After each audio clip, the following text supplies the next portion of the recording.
On commencera le programme de ce soir avec les États-Unis. Nous évoquerons les dernières 72 heures de Donald Trump à la Maison-Blanche. On sera ensuite du côté de la Centrafrique où les Russes ont obtenu l'autorisation de survol de l'espace aérien. La situation donc fait reculer les rebelles. Le Bénin, la présidentielle Patrice Talon a finalement déclaré sa candidature. Et puis au Togo, bien les 100 jours de Victoire Toméga Dogbe à la primature, c'est ce à quoi nous allons nous intéresser. Autour du plateau pour en parler. David Diagbavi de togosite.com. Bonsoir David. Bonsoir Samuel, bonsoir aux téléspectateurs. Et face à vous, Chris Ega de Express Info. Bonsoir Chris. Bonsoir mon cher Navi, bonsoir mon frère, bonsoir à toutes les téléspectatrices et à tous les téléspectateurs. Merci d'être là pour faire le débat avec nous. On commence donc avec les États-Unis. Ce sera le 20 janvier prochain, c'est-à-dire le mercredi à midi exactement. Donald Trump ne sera plus le maître de la Maison-Blanche. Il va passer le témoin à Joe Biden. Et il faut signaler que Washington et les capitales fédérales se barricadent dans l'attente d'éventuelles manifestations pro-Trump susceptibles de dégénérer avant l'investiture de Joe Biden mercredi. Des barrières autour des bâtiments publics et des renforts militaires sont déployés pour tenter d'éviter des violences similaires à ce qu'on a observé au niveau du Capitole le 6 janvier dernier. La garde nationale a même été déployée dans les alentours de Washington. Chris Sega, ces dernières heures de Donald Trump à la Maison-Blanche, elles vont être, j'allais dire, assez tendues. Oui, comme on peut le dire ainsi, la situation est tendue, comme elle l'est depuis l'élection. D'ailleurs, on a constaté que le président sortant a fait feu de tout bois, mais doucement, on est en train de tourner la page de ces épisodes violents. Et au départ, on était déjà sûr qu'il n'allait pas se laisser faire. C'est bien le cas. Cependant, le processus d'installation de Biden se poursuit tant bien que mal. Il y a eu beaucoup de tensions, mais moi, je n'ai pas de doute que Donald Trump quittera la Maison-Blanche et il se passera rien du tout. Surtout que les mesures qui sont prises pour dissuader les éventuels fauteurs de troubles sont assez éloquentes, sont assez dissuasives. Et je ne crois pas que les heures qui viennent seront des heures plus tendues que celles qu'on a connues la dernière fois avec l'envahissement du Capitole. Je ne crois pas que les partisans de Trump en fassent plus que ça. Et nous attendons sereinement, en ce qui me concerne, l'investiture de Biden. C'est ce qui fait, sans doute, David Diagbavi, la force de la démocratie américaine. On a beau protester contre les résultats, lorsqu'ils sont confirmés, on quittera. Bah oui, forcément. Hein. C'est la solidité de la démocratie dans cet État-là. Les États-Unis ont mis en place, en tout cas, des cordons et des garde-fous assez profonds pour éviter qu'un président qui refuse de partir à la suite d'une élection parte quand même. Oui, il partira forcément. Qui que vous soyez, quel que soit le rang ou la position que vous ayez occupée pendant votre mandat, et quand les résultats donnent victorieux un candidat et que cela est certifié par les institutions des États-Unis, attendez-vous à ce que le 20 janvier, en tout cas, vous pliez bagage et que vous partiez. Si vous ne partez pas, c'est la sécurité de la Maison-Blanche même qui vous évacuera de gré ou de force. Et donc aujourd'hui, ces institutions sont tellement assez fortes que nul politicien ou nul président ne peut se prévaloir être au-dessus de ces restrictions-là. Et Donald Trump n'a pas fait exception. C'est vrai qu'on a vécu ensemble le tumulte dans lequel il a voulu pousser le processus électoral en refusant de reconnaître sa défaite. Et par la suite, il était obligé à la fin de comprendre que les États-Unis sont plus forts, sont plus puissants que sa personne et que quoi qu'il ait dit, c'est les États-Unis, c'est la démocratie américaine qui va prévaloir et c'est ce qui s'est passé. Je suis un peu déçu et un peu triste pour lui Parce que l'homme, durant les 4 années où il était arrivé à diriger les États-Unis, a quand même réussi à changer les choses. Il a quand même réussi à apporter de nouvelles habitudes qu'on ne connaissait pas sous les autres présidents. Il a apporté, il a réussi à démystifier en tout cas ce que c'est que la présidence américaine. On le voit sur les images lors de ses rencontres, lors de ses voyages, lors des audiences qu'il accorde aux personnalités du monde. On voit en tout cas une sorte d'aisance qu'il a à discuter avec ses collègues et tout. Mais malheureusement, derrière, il y a son envie et sa volonté de rester encore au pouvoir en cherchant malheureusement à passer par la voie qui ne sied pas véritablement à la démocratie américaine. Il a choisi de s'imposer, il a choisi de forcer les choses pour qu'il puisse être déclaré vainqueur. Malheureusement, les États-Unis ne badinent pas avec les valeurs démocratiques et la preuve est là. Le 20 janvier prochain, Joe Biden va être investi. Il va débuter un nouveau mandat pour les 4 prochaines années. Mais quoi qu'on dira à Chris Sega, la cérémonie de ce 20 janvier sera un peu particulière dans la mesure où vous avez le président sortant qui a dit qu'il ne viendrait pas et vous avez aussi ces menaces que font planer ces partisans sur cette cérémonie. Je crois que le président qui sera investi, Joe Biden, n'est pas mal à l'aise avec le fait que son prédécesseur ne veuille pas assister à son investiture. Il s'est prononcé quand même dans ce sens que ça ne le gêne pas du tout. Et je crois que ça ne regarde que Donald Trump.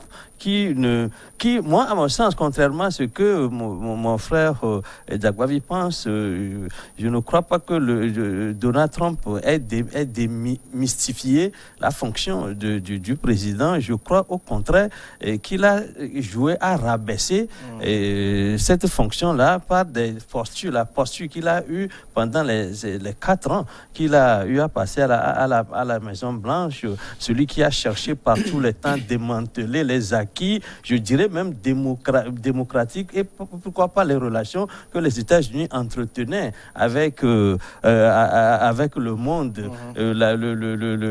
Les États-Unis, par Donald Trump, ont quitté ce piédestal-là que le monde entier leur reconnaissait en tant que leader en matière de démocratie, leader en matière économique, etc.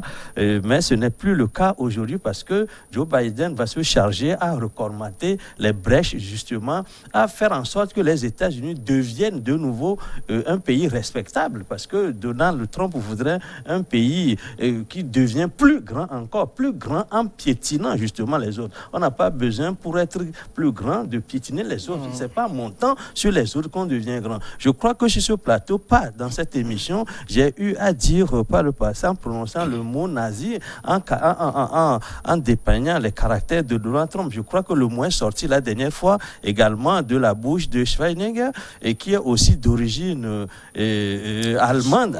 C'était dans les mêmes conditions que partait l'hégémonie nazie, lorsqu'on oppose les peuples entre eux, lorsqu'on oppose les communautés entre eux, lorsqu'on voue aux hégémonies un certain nombre de valeurs qui en principe font l'égalité entre les hommes, et les femmes. Je crois que c'est de cette façon, démantelant les liens qui existent entre les peuples, c'est de cette façon que l'État nazi a pu prospérer. Et c'est exactement pareil que ce qui s'est joué avec Donald Trump.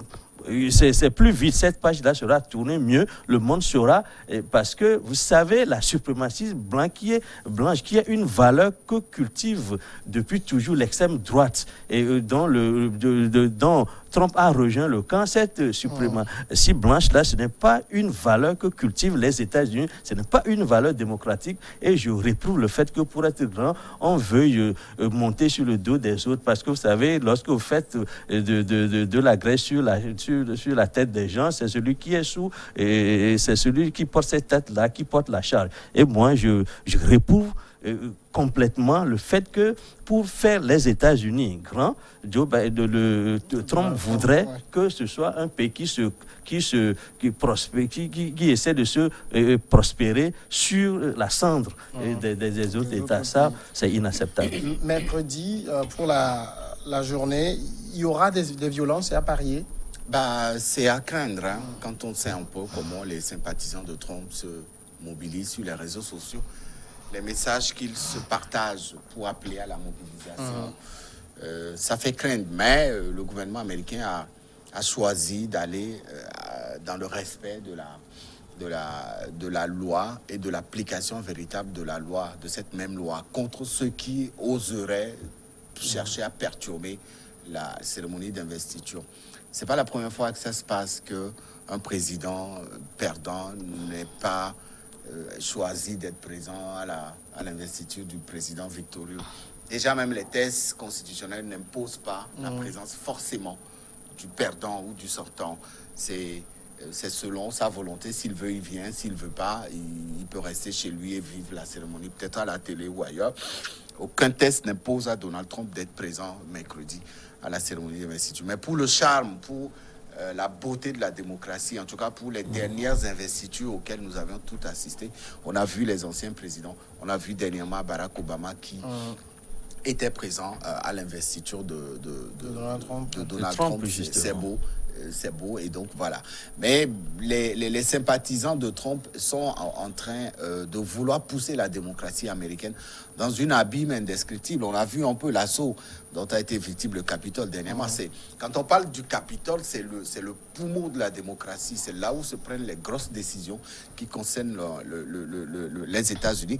Et quand on voit des gens, des sympathisants aller envahir le Capitole pour soi-disant faire passer un message qui n'existe nulle part et qui n'est pas celui qui s'est exprimé dans les urnes par les Américains, eh bien, ça donne à réfléchir sur ce qui va se passer mercredi.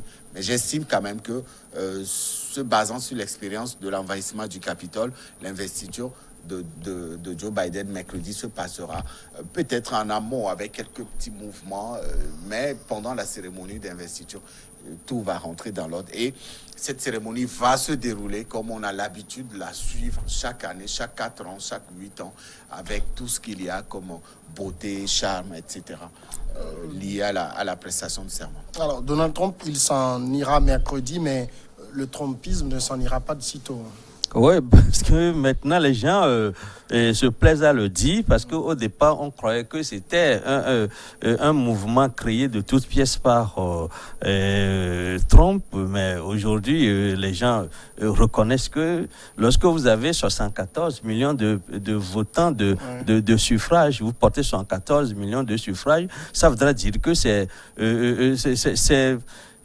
finalement une idéologie qui s'est implantée au cœur même de la société américaine. C'est là où nous parlons de la force même de ce courant-là qui ne voudrait pas que les uns cohabitent avec les autres. Et je crois que maintenant, le président nouvellement élu doit s'adonner à colmater les brèches, à faire en sorte que les Américains apprennent encore à vivre ensemble et que le rêve américain dont on parle, souvent ce rêve-là revienne, parce que ceux qui étaient partis des vieux continents pour envahir les Amériques, qui étaient partis, certains dans la douleur, parce que dans l'asservissement, et qui pensaient retrouver un pays où il fait bon vivre. Hein. C'est ce pays qu'on appelle aujourd'hui les États-Unis, les gens qui sont venus de très loin, qui voudraient prospérer. Et c'est un melting pot, comme on dit, les gens qui sont venus de différents horizons, qui ont appris à se faire frères, qui aujourd'hui vivent dans une situation de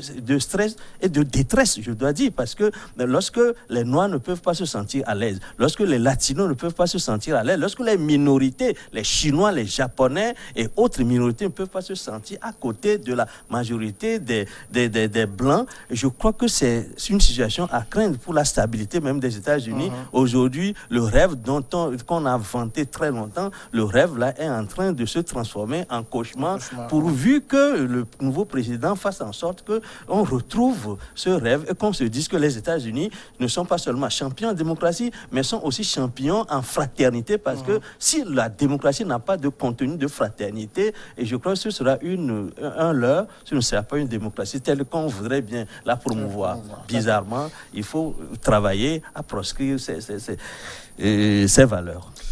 Bien, on va marquer la première pause et on revient après pour continuer.